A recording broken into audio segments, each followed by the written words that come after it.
Je me suis installée ici en 1960 à Meudon, donc j'ai toujours le même atelier. Au départ c'était un hangar où il y avait la fonderie. J'ai commencé en travaillant ici dehors. La première fois que j'ai fait de la sculpture, c'était dans l'atelier Zadkine à la Grande Chaumière. Et j'ai eu l'impression que c'était ça. Au début, j'ai commencé comme tout le monde avec de la terre, mais maintenant je travaille le plâtre ou la cire, toujours avec l'idée que ça pourra devenir du bronze ou quelquefois de la résine, mais enfin surtout le bronze quand même. À une époque, j'ai fait beaucoup d'empreintes. Je travaillais beaucoup avec des empreintes de feuilles, des choses comme ça, de tout. Je moulais un peu de tout. Et puis maintenant, depuis, disons, presque une vingtaine d'années, j'ai supprimé toutes ces choses-là, même les feuilles, tout ça. Et maintenant, je travaille plus dépouillé peut-être, et plus avec uniquement le mouvement. Mais ça dépend. Je peux avoir un coup de cœur pour quelque chose. Et puis, en général, quand je commence une sculpture, c'est que j'ai vu quelque chose qui m'a touchée. Le couple qui est derrière vous, là, qui est un couple sous parapluie, qui est en train de s'embrasser sous un parapluie, ça je l'ai vu en réalité. Je suis passée un jour sur un pont, il y avait un couple, il pleuvait, il y avait un couple qui s'embrassait sous un parapluie. Et j'ai trouvé que ça faisait une sculpture magnifique, donc j'ai commencé à faire cette sculpture. Mais très souvent, ça se passe même pas comme ça vient, je ne sais même pas pourquoi ni comment.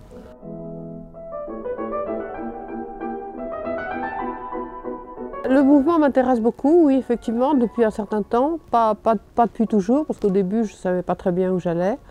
Maintenant, je vais de plus en plus vers un mouvement, mais dans la sculpture, pas la représentation du mouvement.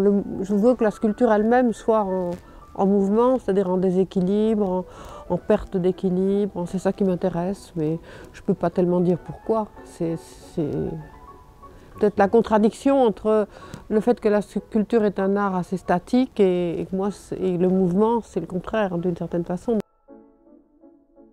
Non, c'est pas lisse. Non, effectivement, il y a surtout beaucoup de creux, beaucoup de vide, parce que j'aime beaucoup la lumière.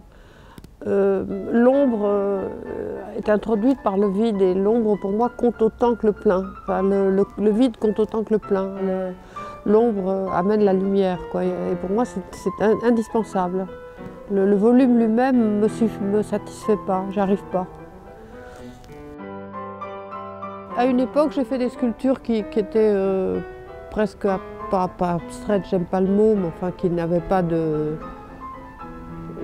qui étaient non figuratives, disons. Et puis je suis revenue très vite à la figure humaine parce que pour moi, la sculpture est très liée à la figure humaine. Je ne peux pas m'y soustraire, je reviens toujours. L'être humain, pour moi, est au centre de la sculpture depuis toujours, si vous voulez. Si vous regardez toutes les sculptures, qu'elles soient, je sais pas, africaines, grecques, indiennes, il y a toujours la figure humaine qui revient sous une forme ou sous une autre. Elle peut être complètement stylisée, déformée et tout, mais pour moi, j'ai besoin de ça.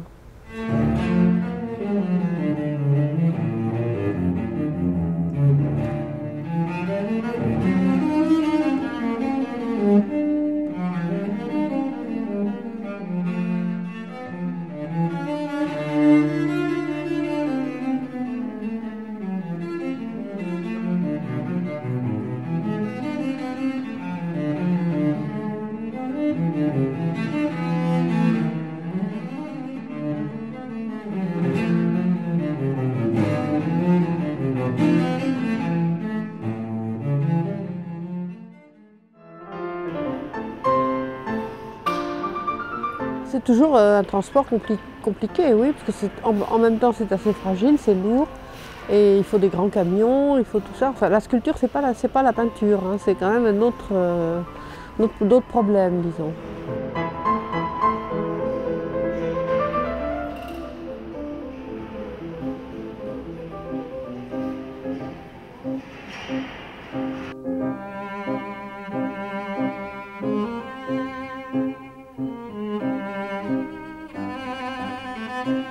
Il s'agit en fait de la 4e exposition de sculpture qu'on accueille à la mairie du 10e depuis 2005, avec un objectif de faire se rencontrer différents aspects de la sculpture avec le public parisien, le public de l'arrondissement, mais aussi le public parisien.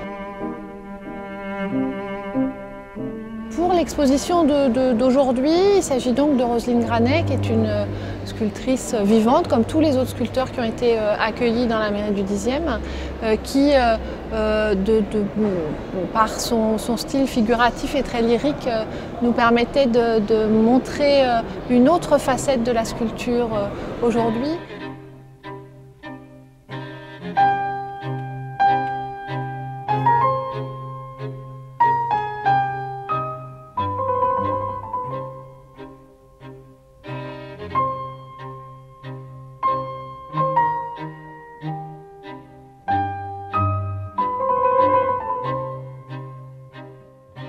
Ce qu'on a toujours recherché aussi par les différentes formes de sculpture qu'on a accueillies, c'est de la sculpture monumentale qui occupe le lieu. Ces espaces de mairie d'arrondissement sont architecturalement très impressionnants et très monumentaux.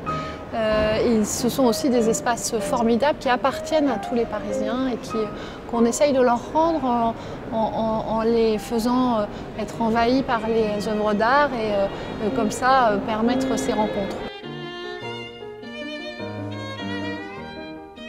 Ce que je trouvais intéressant dans le 10e, c'est que c'est une mairie qui est très populaire, donc il y a beaucoup de monde. Puis c'est pas un public, disons, privilégié, c'est pas les gens des musées qui sont là. J'ai eu cette impression de danse funèbre, un peu à cause de leur aspect en fait rugueux, et donc comme si elles sortaient de terre en fait ces sculptures. Puis finalement, il y a un côté plus rassurant au deuxième regard finalement. Cette sculpture, c'est une sorte d'évocation de cet aspect, cette trouvaille du ballet, sa danse.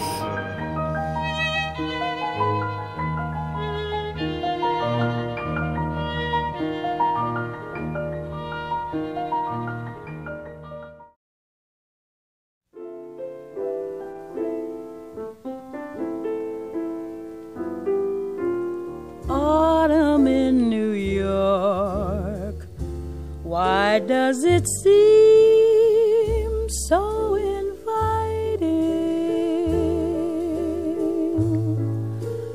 Autumn in